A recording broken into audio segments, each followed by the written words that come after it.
presence. Fill us with your power.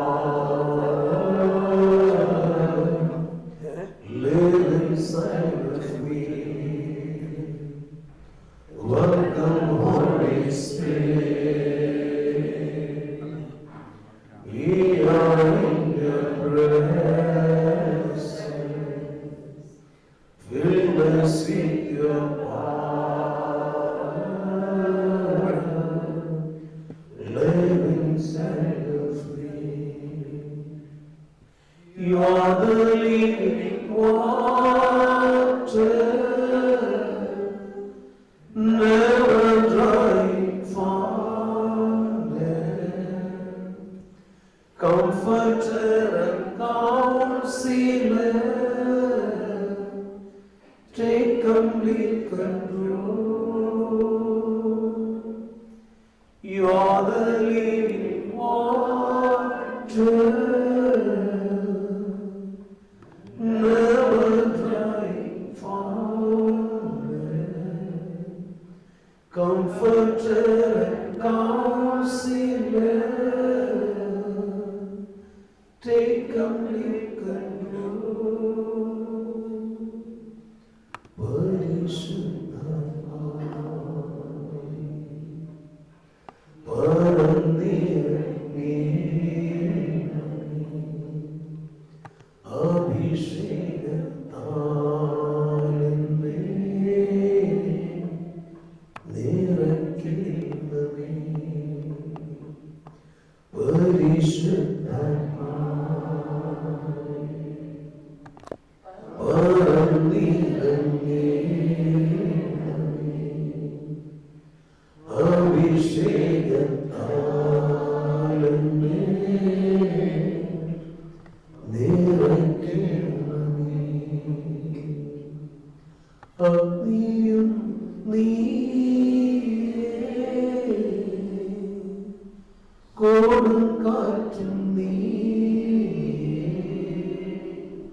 സ്ത്രീകളിൽ അനുഗ്രഹിക്കപ്പെട്ടവനാകുന്നു. അങ്ങേ ഉദരത്തിൻ ഫലമായി ഈശോ അനുഗ്രഹിക്കപ്പെട്ടവനാകുന്നു.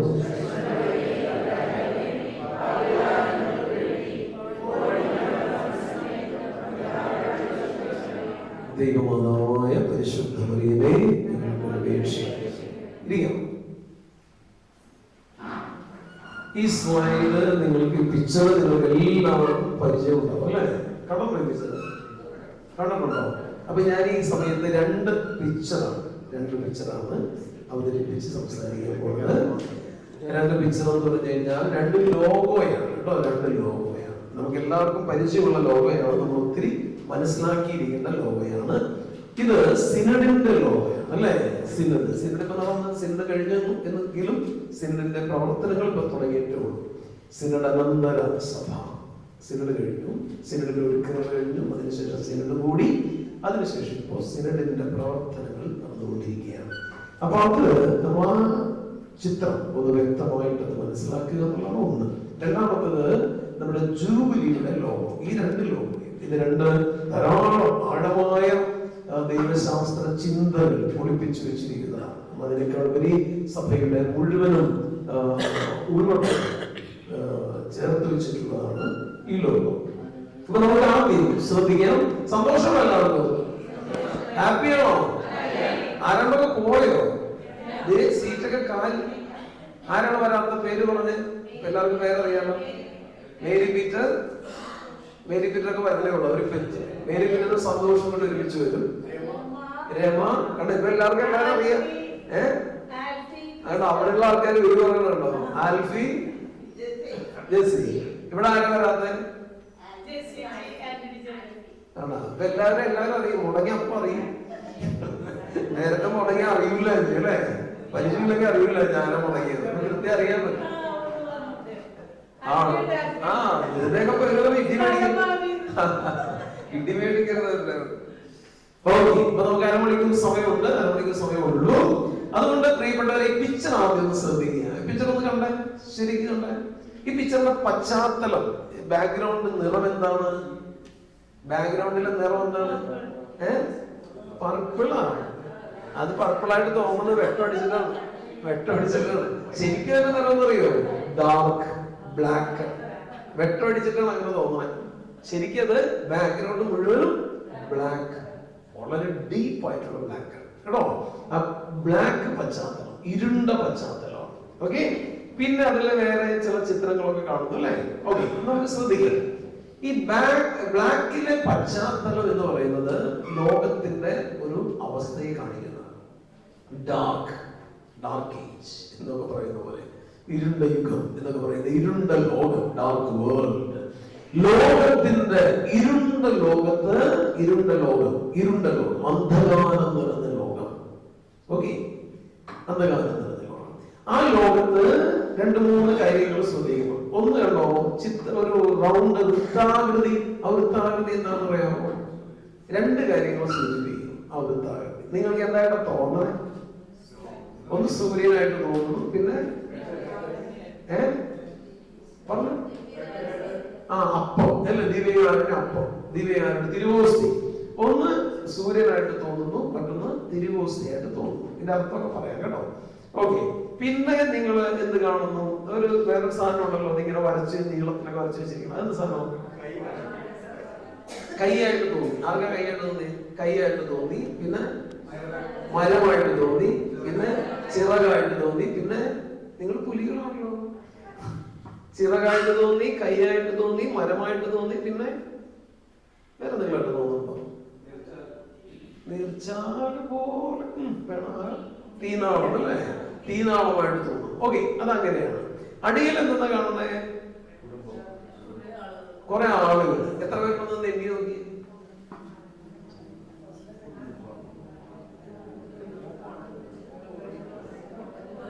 15 റൈറ്റ്, 15 കറക്റ്റാ.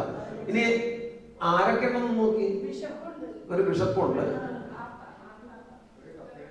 മാർപ്പാപ്പയും ബിഷപ്പൊക്കെ ഒന്ന് ഒറ്റയായിട്ട് പറഞ്ഞാൽ മതി. ഒരു ബിഷപ്പ്, പിന്നെ കപ്പിയാരുണ്ട്,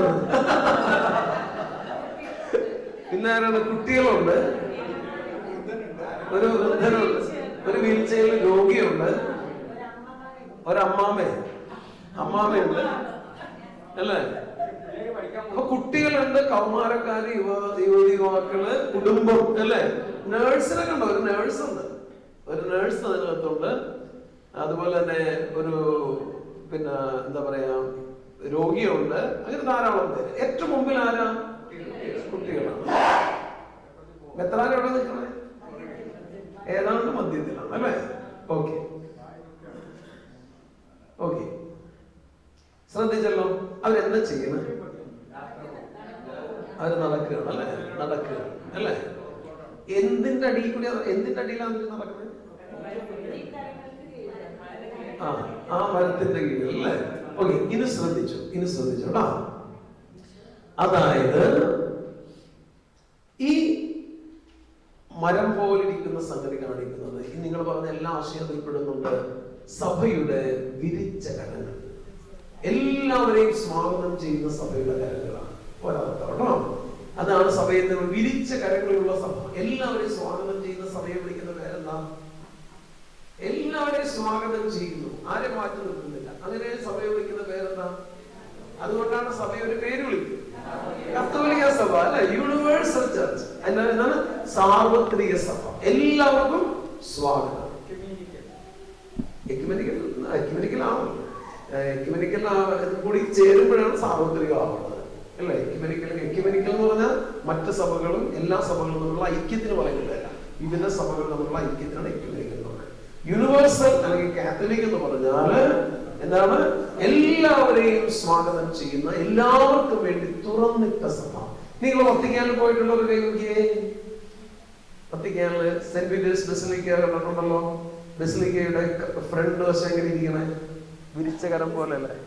പിക്ചർ കണ്ടിട്ടുണ്ടല്ലോ, പിക്ചർ വിരിച്ച കരം പോലെ. ഇത്രയും പേരെ പോയിട്ടുള്ളോ? 3 പേരെ പോയിട്ടുള്ളോ? അപ്പൊ നമുക്ക് അടുത്ത ട്രിപ്പ് അങ്ങോട്ട് ഇടാം കേട്ടോ. ഒരു നമുക്ക് യൂറോപ്പീസിൽ പോകാം എന്ന് പറഞ്ഞ പോലെ നമുക്കൊന്ന് യൂറോപ്പിലും പോകാം കേട്ടോ. ഞങ്ങളിപ്പോ യൂറോപ്പിൽ പോയി വന്നോളൂ. വേറെ ഒക്കെ ഉണ്ട്, അവരൊക്കെ എത്തിയിട്ടില്ല.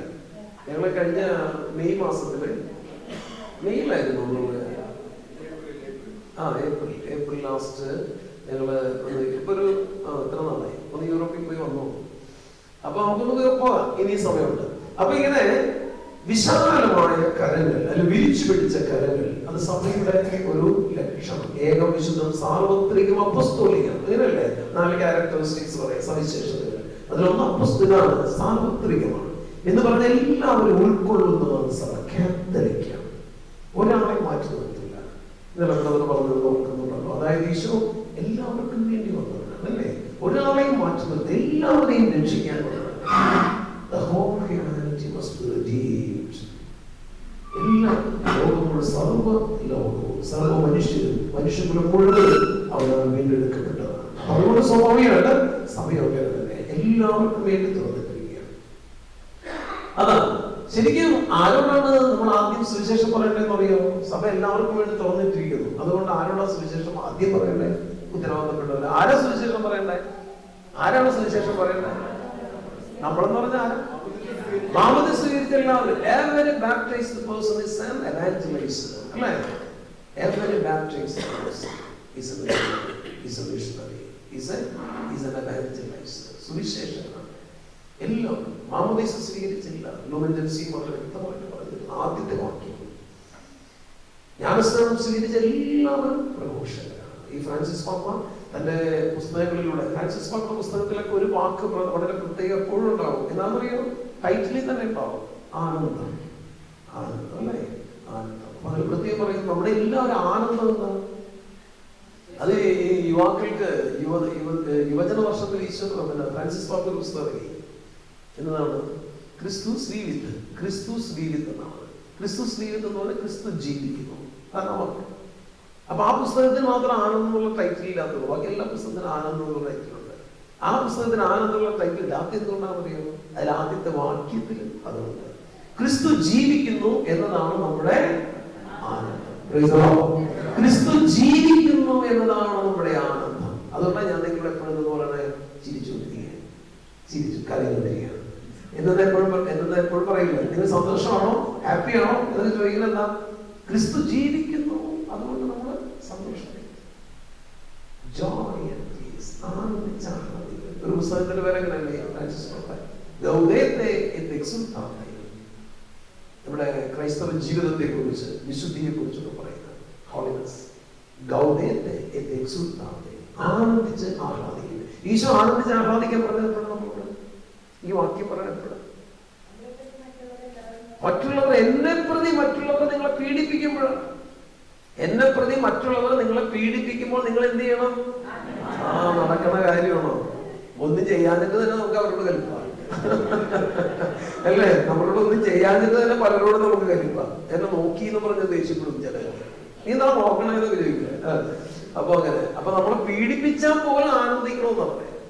അപ്പൊ അങ്ങനെ, അപ്പൊ ആനന്ദിച്ചാൽ മതി. അപ്പൊ ആനന്ദം എന്ന് പറയുന്നത് വലിയൊരു വാക്കാണ്, വലിയൊരു സന്തോഷമുള്ള വാക്കാണ്, വലിയൊരു പ്രത്യാശയുള്ള വാക്കാണ്. ഫ്രാൻസിസ് പാപ്പയുടെ കുടുംബത്തെ കുറിച്ചുള്ള പുസ്തകത്തിന് വരുന്ന അറിയോ?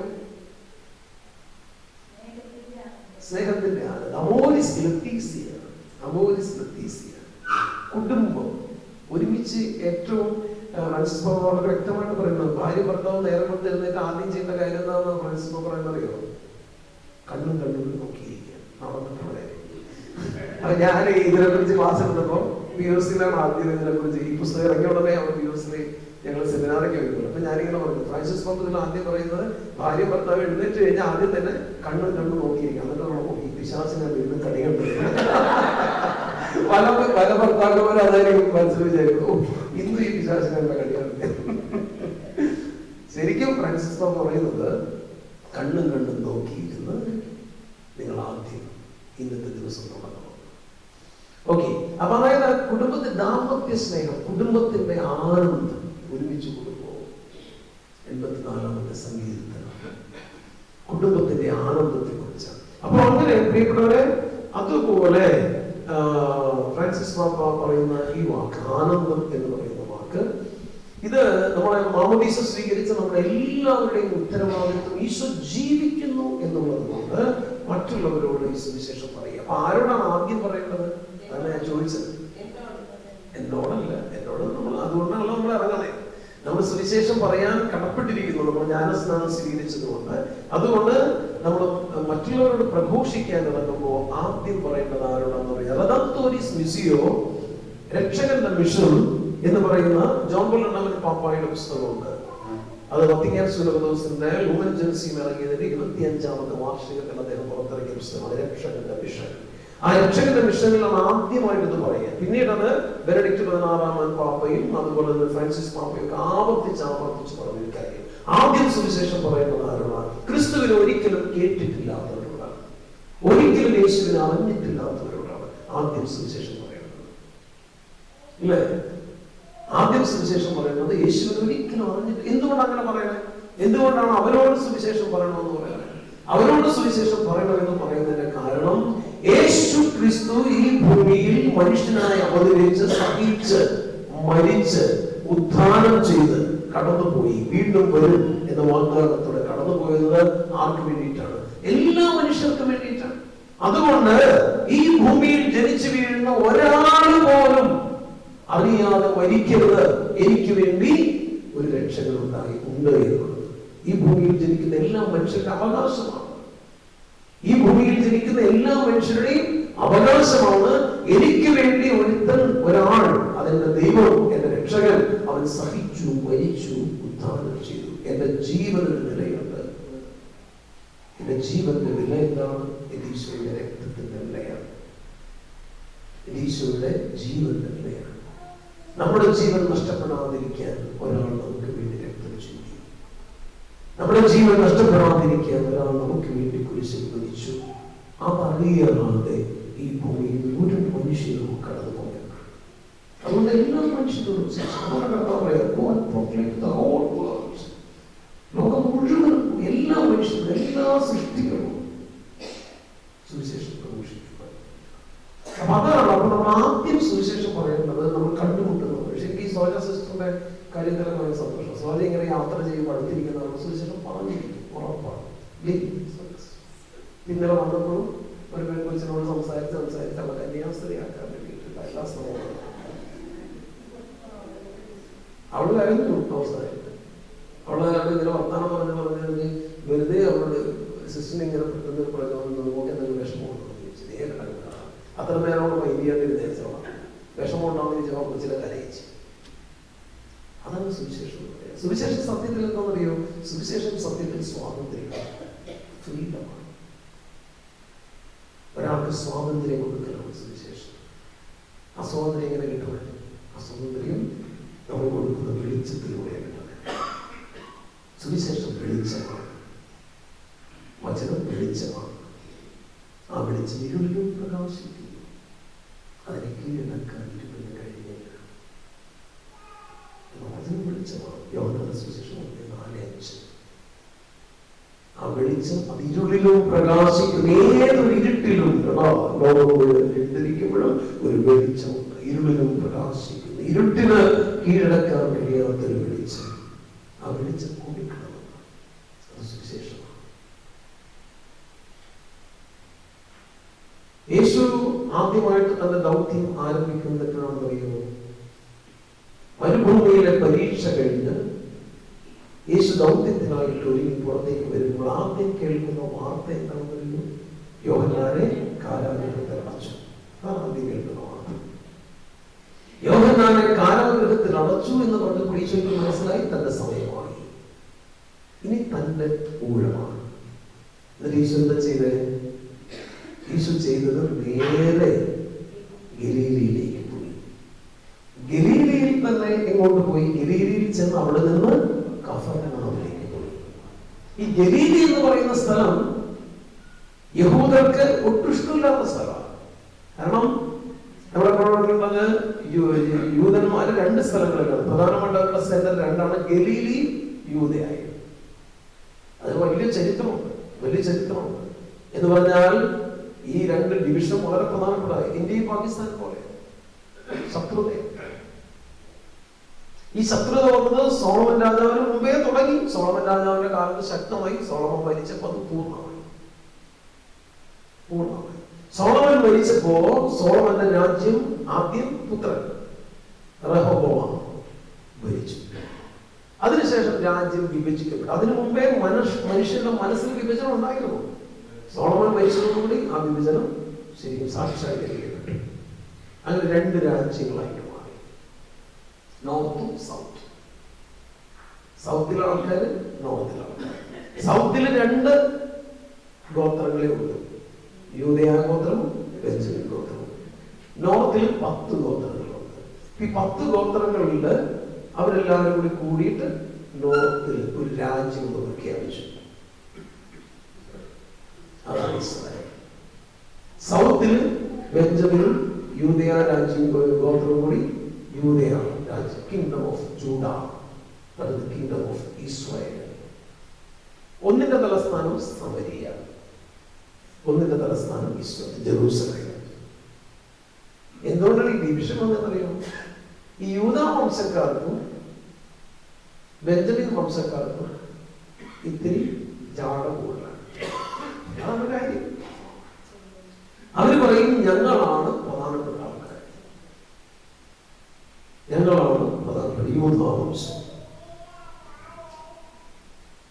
49 അധ്യായം 10 വാക്യം.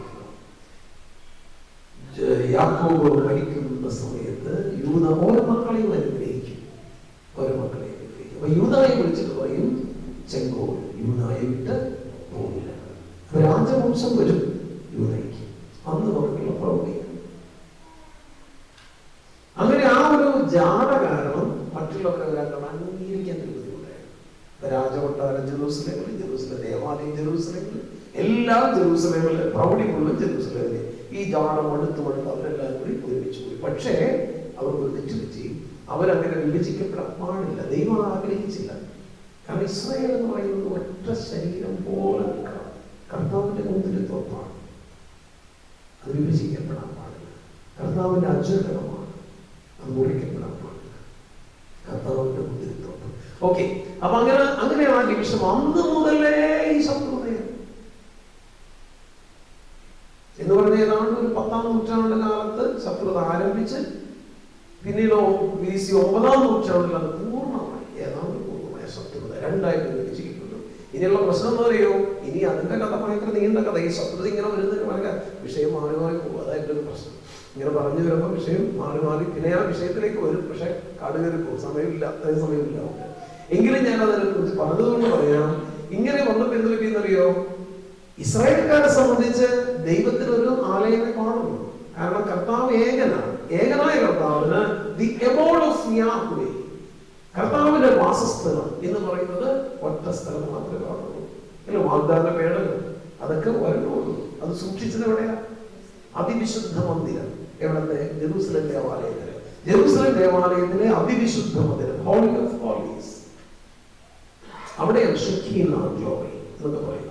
അവിടെയാണ് വാഗ്ദാനപ്പെടുന്നത് സൂക്ഷിച്ചിരിക്കുക. അപ്പൊ കർത്താവ് വസിക്കുന്നത് ജെറൂസലേമിൽ, ജെറൂസലേം ദേവാലയത്തിലാണ്. അതാണ് ഒരു കാര്യം. അപ്പൊ എന്ത് വേണം?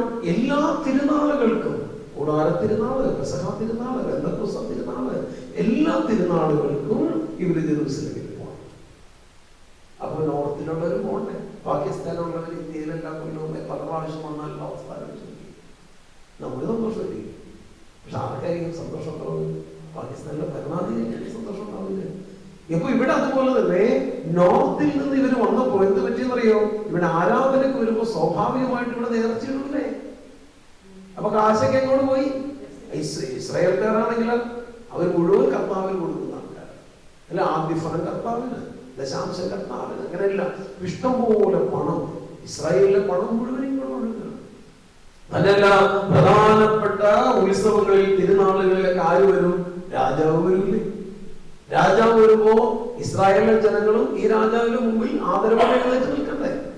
അപ്പൊ ഈ രാജാവാണെങ്കിലോ അവിടെ നിന്ന് അവർ വന്നിട്ടുണ്ടെന്ന് മനസ്സിലാക്കിയിട്ട് മോദിയെ പോലെ എന്ത് ചെയ്യും? ഒന്നങ്ങനെ ശ്രദ്ധിക്കും, ഇതെല്ലാം കൊടുക്കും അല്ലേ? അപ്പൊ അവർക്ക് കൂടുതൽ സന്തോഷമാവും, കൂടുതൽ സന്തോഷം. അപ്പോ അവിടുത്തെ രാജാവ് ചിന്തിക്കുകയാണ്, എന്റെ ജനം അവിടെ പോയിട്ട് അവിടുത്തെ രാജാവിനോട് കൂറുണ്ട്, നമ്മുടെ പണം മുഴുവൻ അങ്ങോട്ട് വിടുകയാണ്. ഇതിനൊക്കെ കാരണം എന്താ? ദേവാലയം അവിടെയാണ്. അതുകൊണ്ട് എന്ത് വേണം? ഇവരങ്ങോട്ട് പോകാതിരിക്കുക. ഇവർക്ക് ഇവിടെ ഒരു ദേവാലയം പണിതാൽ പോരെ. പക്ഷെ ദേവാലയം പണിയാൻ പാടുണ്ടോ? ഇല്ല. കാരണം എന്താ? കർത്താവ് ഏകനാണ്, ഒരേ ഒരു ദൈവമേ ഉള്ളൂ, ഒരേ ഒരു വാസസ്ഥലമേ പാടുള്ളൂ. ഇതാണ് ഇസ്രായേലിന്റെ വിശ്വാസം, അടിസ്ഥാന വിശ്വാസം. എന്നിട്ടും ഇയാളൊരു ദേവാലയം പണിയാണ്. ഒന്നല്ല, ഇഷ്ടംപോലെ ദേവാലയം. അങ്ങനെ സമരിയായില്, ബത്തേലില് എന്ന് വേണ്ട ഇഷ്ടംപോലെ, ഷെക്കേമില്, മാമറയില് എന്ന് വേണ്ട എല്ലായിടത്തും ദേവാലയം പണിതു കൊടുത്തു. എന്നിട്ട് ആരും അങ്ങനെ പോകാൻ അനുവദിച്ചില്ല. അപ്പൊ അന്ന് തുടങ്ങിയുള്ള ശത്രുതയാണ്. അപ്പൊ അങ്ങനെ ഇരിക്കുമ്പോഴേക്കും ഇവരെന്ത് ചെയ്തു? ഇവര് യൂദയ അസീരിയ രാജാക്കന്മാരോട് കൂട്ടുകൂടി. അസീരിയ ഇസ്രായേൽക്കാരുടെ വലിയ ശത്രുവായിരുന്നു കേട്ടോ. ഇസ്രായേൽക്കാരുടെ നോർത്തിന്റെ വലിയ ശത്രുവാണ് അസീരിയ. അവിടെ സൗത്ത് എന്ത് ചെയ്തു? അസീരിയയോട് കമ്പനി കൂടിയിട്ട് ഇസ്രായേലിനെ ആക്രമിച്ചു. അസീരിയക്കാരെന്ത് ചെയ്തു? ഇസ്രായേലിനെ പിടിച്ചടക്കി. എന്നിട്ട് അവിടെയുള്ള ആളുകളെയൊക്കെ തുരത്തി 722 BC. എന്നിട്ട് അവിടെ കുറെ ആൾക്കാർ വേറെ ആൾക്കാരൊക്കെ താമസിച്ചു. ആ നാട് ഈ രാജാക്കന്മാർ വേറൊരു കാര്യം കൂടെ ചെയ്തിരുന്നു. അവിടെ എന്ത് ചെയ്തു? വിഗ്രഹാരാധനയും അനുവദിച്ചു. കുറെ ക്ഷേത്രങ്ങളില്ലേ, കുറെ ദേവാലയം വന്നില്ലേ, അപ്പൊ നിങ്ങൾക്ക് വിഗ്രഹാരാധന നടത്താൻ സമ്മതിച്ചു. അങ്ങനെയൊക്കെ ചെയ്തു. അങ്ങനെ അവിടെ കംപ്ലീറ്റ് മുഴുവൻ ഇങ്ങനെ വിഗ്രഹാരാധനയ്ക്ക് ആയിരുന്നു. അപ്പൊ അസീരിയ നശിപ്പിച്ചു. അന്ന് കുറെ പേർക്കൊന്നും താമസിപ്പിച്ചില്ലേ? ആ താമസിച്ച ആൾക്കാർ എന്ത് ചെയ്തെന്നറിയോ? അവര് വിജാതീയരാണ്.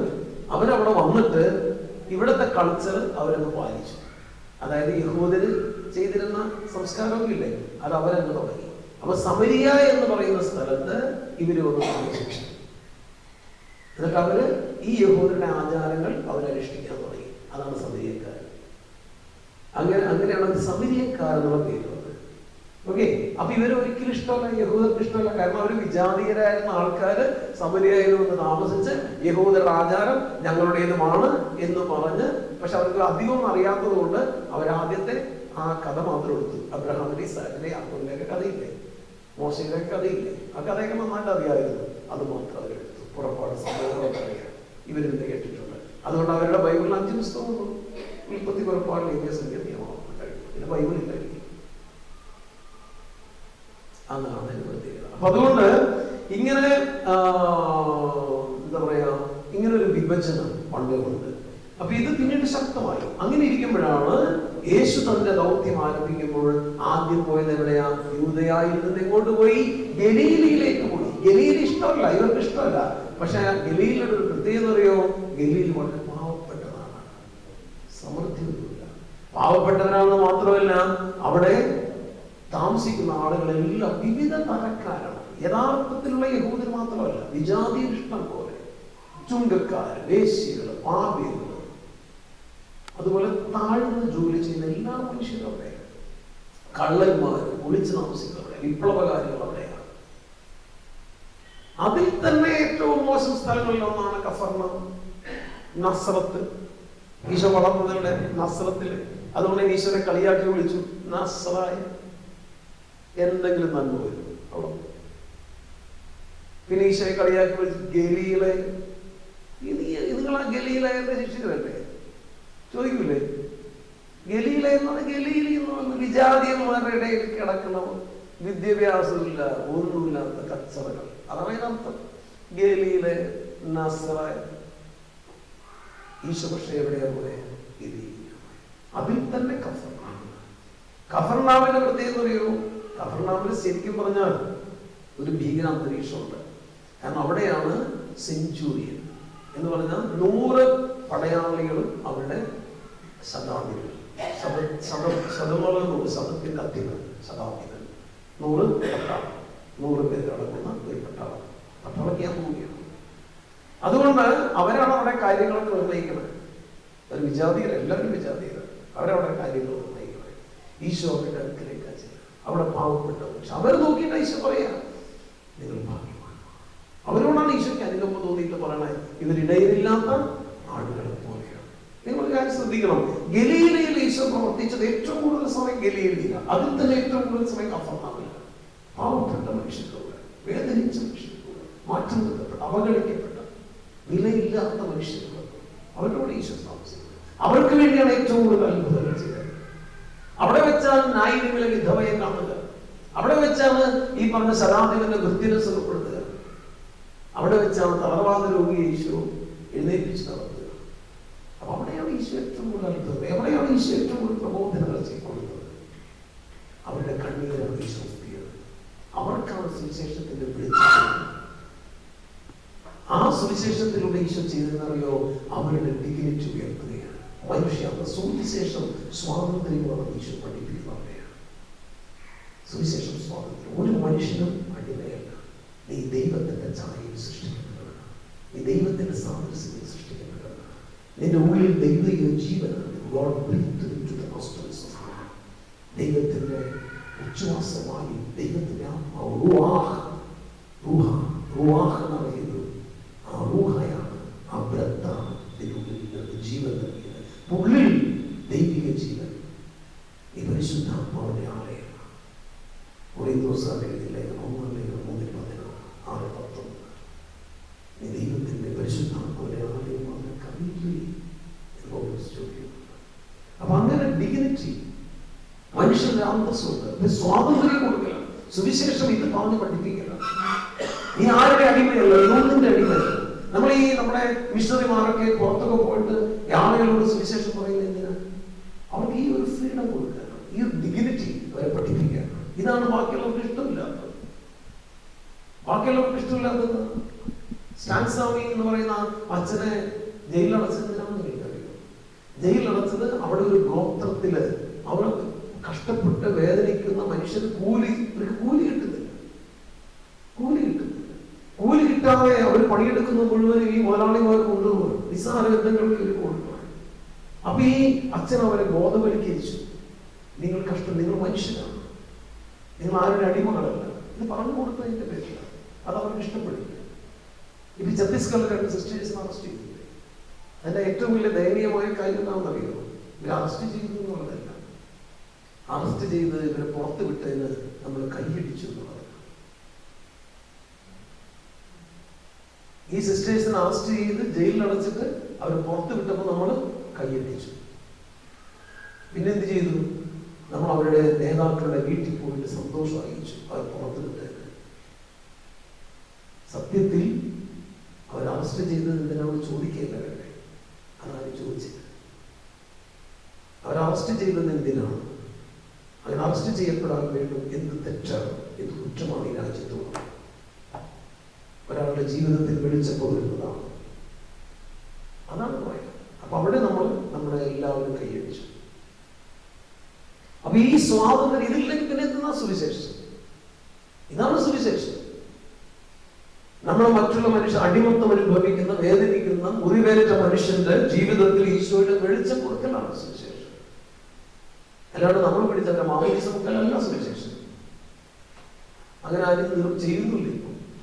ആ സുവിശേഷം അവർ അനുഭവിച്ചറിയുമ്പോൾ, അവരാ ഒരു സ്വാതന്ത്ര്യത്തിലേക്ക് വരുമ്പോൾ അവർ സ്വയം ആ സ്വാതന്ത്ര്യത്തിൽ ജീവിക്കാൻ ഇഷ്ടപ്പെടുന്നതാണ് ജ്ഞാനസ്നാനം സ്വീകരിക്കാനുള്ള ആഗ്രഹം. ഈശോയെ അറിഞ്ഞു കഴിയുമ്പോൾ അത് സ്വാഭാവികമായിട്ട് സംഭവിക്കും. ആ ഫ്രീഡം, ആ ജോയ്, ആ ആനന്ദവും ആ സന്തോഷവും ആ സ്വാതന്ത്ര്യം അതവർ അനുഭവിച്ചറിയുമ്പോൾ ഈശോയുടെ സ്വന്തമാകാൻ ആഗ്രഹിക്കും പൂർണ്ണമായിട്ട്. അപ്പോഴാണ് അവർ ജ്ഞാനസ്നാനം സ്വീകരിക്കാൻ ഇഷ്ടപ്പെടുന്നത്. അവര് തന്നെ വരുന്നത്. നമ്മുടെ ദൗത്യത്തിനോട് ഇവന്റെ മുമ്പിൽ പറയുക, ഈ വെളിച്ചം ഒന്നിന്റെ ഈശോ ചെയ്തേ. കഫർനാമിലും ഗലീലയിലൊക്കെ ചുറ്റി നടന്നു, വിശ്രമമില്ലാതെ ഓടി നടന്നു, സുവിശേഷം പ്രസംഗിച്ചു, രോഗികളെ സുഖപ്പെടുത്തി, വിശ്വാസികളെ ബഹിഷ്കരിച്ചു, പഠിപ്പിച്ചു, എല്ലാം ചെയ്തു. അപ്പൊ ഇങ്ങനെയുള്ള മനുഷ്യരോടാണ് ആദ്യം നമ്മൾ സുവിശേഷം പറയുന്നത്. ഒരിക്കലും ഈശോയെ അറിഞ്ഞിട്ടില്ലാത്ത വെളിച്ചം ആവശ്യമുള്ള, സ്വാതന്ത്ര്യം ആവശ്യമുള്ള, ഇരുട്ടിൽ കഴിയുന്ന മനുഷ്യരോട് അവരോട് പറയണം, ജീസസ് ഈസ് യുവർ ലൈറ്റ്. ലോകത്തിന്റെ വെളിച്ചമാണ്. യോഹന്നാൻ എപ്പോഴാണ് അത് എഴുതിയെന്ന് അവൻ ഈ ഇരുളിലും പ്രകാശിക്കുന്ന വെളിച്ചം എന്ന് യോഹന്നാൻ എഴുതിയപ്പോഴാണ് ഈശോയുടെ ഉദ്ധാനം കണ്ടപ്പോഴാണ്, ഉദ്ധിതമായ ഈശോയെ കണ്ടപ്പോഴാണ് യോഹന്നാൻ എഴുതുന്നത്. ആ വെളിച്ചം ഇരുളിലും പ്രകാശിക്കുന്നു, അതിന് കീഴടക്കാൻ ഇരുളിന് കഴിഞ്ഞില്ല. മരണത്തിന് കഴിഞ്ഞില്ല, പാപത്തിന് കഴിഞ്ഞില്ല, പൈശാചിക ശക്തികൾക്ക് കഴിഞ്ഞില്ല, അന്ധകാര ലോകത്തിന് കഴിഞ്ഞു. ഒരു ഇരുളിലും അതിനെ ഇല്ലാതാക്കുന്നതാണ്. അത് യോഹന്നാൻ തിരിച്ചറിഞ്ഞ സത്യമാണ്. അതാണ് യോഹന്നാൻ എഴുതിയത്. ഉദ്ധിതമായ കാര്യമാണ് ഈ വചനം, ഉദ്ധിത വചനമാണ്, ഉദ്ധാനം ചെയ്യുന്ന വചനം. അപ്പൊ ഇങ്ങനെ സുവിശേഷം ഇത് നമ്മുടെ കടമയാണ് പറയുന്നത്. ഇത് നമ്മുടെ കടമയാണ്. എല്ലാവരോടും സുവിശേഷം പറയണം. വേദനിക്കുന്ന മനുഷ്യരോട്, മറ്റപ്പെട്ട മനുഷ്യരോട്, സ്വാതന്ത്ര്യമില്ലാത്ത മനുഷ്യരോട്, മനുഷ്യാന്തസം നഷ്ടപ്പെട്ട മനുഷ്യരോട്, ദൈവത്തെ അറിഞ്ഞിട്ടില്ലാത്ത ഇരുട്ടിൽ കഴിയുന്ന മനുഷ്യരോടൊക്കെ നമ്മൾ സുവിശേഷം പറയാൻ കടപ്പെടും. ഇത് നമ്മുടെ കടമയാണ്. Every baptized person is responsible to preach the gospel. ഓരോരുത്തരും അതാണ്. അങ്ങനെയുള്ളവരോട് പറയണമെന്നാണ് ആദ്യം നമ്മൾ ആ വചനത്തിലൂടെ എല്ലാം കാണുക. ഞാൻ ഇതിലൊന്നും പറഞ്ഞില്ല. ഇനി രണ്ടാമത്തെ ആരോടാണ് പറയേണ്ടത് അറിയോ? സുവിശേഷം കേട്ട് ജീവിക്കുന്ന ആൾക്കാരല്ല. സുവിശേഷം കേട്ടു പക്ഷെ മറന്നുപോയി. ഈശോയെ അറിയാം പക്ഷെ മറന്നുപോയി. ബാപ്റ്റിസ്റ്റിനാണ് ആണ്, ജ്ഞാനസ്നാനം സ്വീകരിച്ചു പക്ഷെ അതൊന്നും ലേശിയിട്ടില്ല, അതൊന്നും അങ്ങനെ തൊട്ടിട്ടില്ല, അറിഞ്ഞിട്ടില്ല, അനുഭവിച്ചിട്ടില്ല. അങ്ങനെയുള്ള ആൾക്കാരോടാണ് സുവിശേഷം പ്രഘോഷിപ്പിച്ച ആളുകളോട് ഒരിക്കൽ കൂടെ സുവിശേഷം, അതാണ് റീ-എവാഞ്ചലൈസേഷൻ. പ്രഘോഷിക്കപ്പെട്ട സ്ഥലത്ത് ഒരിക്കൽ കൂടെ പറയാം, ന്യൂ എവാഞ്ചലൈസേഷൻ, നവസുവിശേഷമൊക്കെ, പുനഃസുവിശേഷമൊക്കെ, പുനഃസുവിശേഷമൊക്കെ, നവ സുവിശേഷമൊക്കെ. അവരുടെ ഉള്ളിൽ ഒരു മുദ്ര പതിക്കപ്പെട്ടിട്ടുണ്ട്, പരിശുദ്ധാത്മാവിന്റെ മുദ്ര. അർത്ഥം മാമോദീസം നമ്മൾ സ്വീകരിച്ചാൽ, കൺഫർമേഷൻ സ്ഥൈര്യ ലെവലിൽ നമ്മൾ സ്വീകരിച്ചാൽ അതിനർത്ഥം എന്താ? You belong to the holy spirit. നീ പരിശുദ്ധാത്മാവിൻ്റെതാണ്. അതാണ് അതിനർത്ഥം. അപ്പൊ നമ്മള് ഇവിടെ ഒരു സർട്ടിഫിക്കറ്റ് കൊടുക്കുമ്പോൾ ആ സർട്ടിഫിക്കറ്റ് സീൽ വെച്ചു. ആ സീൽ വെക്കുമ്പോൾ അതിന് അധികാരികൾ. ഇപ്പൊ നമ്മള് കേരള സീരീസിലെ കമ്മീഷന്റെ സർട്ടിഫിക്കറ്റ് തരുന്ന this certificate belongs to the KRI series. അത് മുദ്രയാണ്. ഇതാണ് പരിശുദ്ധാത്മാവിന്റെ മുദ്ര നമ്മുടെ മേൽ പതിച്ചു എന്നുള്ള അർത്ഥം. I belong to the spirit. എന്റെ മേൽ അധികാരം ഒരാൾക്കുണ്ട്, അത് പരിശുദ്ധാത്മാവാണ്. അതാണ് നമ്മളൊക്കെ മുദ്രിതരാണ്. We belong to the spirit. അതുകൊണ്ട് നമ്മുടെ മേൽ വേറൊരു രാജ്യം തൊടാനാവില്ല. ഒന്നിനും നമ്മുടെ മേൽ ഏശനാവില്ല, ഒന്നിനും തൊടാനാവില്ല. കാരണം നമ്മൾ പരിശുദ്ധാത്മാവില്ല. ആ ബോധം നമുക്ക് വേണം. അത് മറന്നു പോകില്ല. മറക്കപ്പെടാണ് വേറെ ആൾക്കാരൊക്കെ കയറി പറ്റണം. അത് മറക്കുകയോ അത് അവഗണിക്കുകയോ ചെയ്യുമ്പോഴാണ്. ഞാൻ പരിശുദ്ധാത്മാവിന്റെ മുദ്ര പതിക്കപ്പെട്ട പരിശുദ്ധാത്മാവിന്റെ പ്രോപ്പർട്ടിയാണ്. നമ്മൾ ദൈവത്തിന്റെ സ്വന്തമാണ്, ദൈവത്തിന്റെ അവകാശമാണ്, ദൈവത്തിന്റെ പ്രോപ്പർട്ടിയാണ് നമ്മൾ. അങ്ങനെയുള്ള സത്യം നമ്മൾ മറന്നു പോകുമ്പോഴാണ് വേറെ ആൾക്കാർ അവകാശവാദം ഉന്നയിക്കുന്നത്, പൈശാചിക ശക്തിയോ മറ്റും. നമ്മളത് അനുവദിച്ചു കൊടുക്കുകയും ചെയ്യിച്ച മനുഷ്യർ. അപ്പൊ അവരെ വസിക്കും, ആർമാദിക്കും. അപ്പൊ അങ്ങനെയുള്ള നവസുവിശേഷം. അപ്പൊ സുവിശേഷം കേട്ടിട്ടും അതിൽ നിന്ന് മാറി നടക്കുന്ന മനുഷ്യരൊക്കെ നമ്മൾ സുവിശേഷം പറയണം. അവരോടൊക്കെ ഈ വെളിച്ചത്തെ കുറിച്ച്, ഈശോയുടെ ഈ വെളിച്ചം കൊടുക്കണം. സുവിശേഷത്തിന്റെ വെളിച്ചം ഇരുളൊക്കെ മാറണം. സത്യദൈവത്തെ അറിയണം, യേശു ക്രിസ്തുവിനെ അറിയുക എന്നതാണ് നിത്യജീവൻ. അവൻ അറിയണം.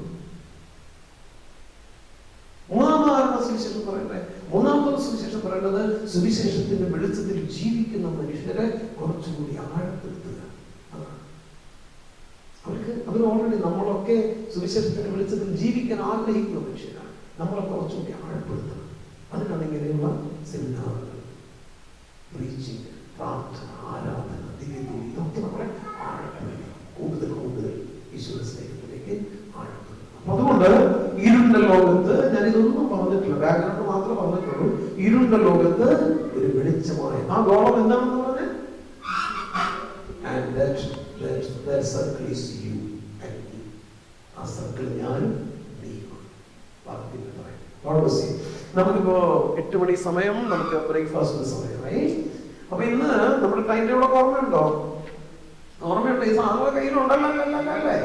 ആ, ഓക്കെ. അപ്പൊ നമുക്ക് ഇന്ന് നമ്മുടെ പരിപാടി ഇങ്ങനെയാണ്. 6 മണിക്ക് അഡോറേഷൻ കഴിഞ്ഞു, 7 മണിക്ക് നമ്മളെ ഒരു ക്ലാസ് ആയിരുന്നു, 8 മണിക്ക് നമുക്ക് ബ്രേക്ക്ഫാസ്റ്റ് കഴിഞ്ഞ് എത്ര മണിക്ക് തിരിച്ചു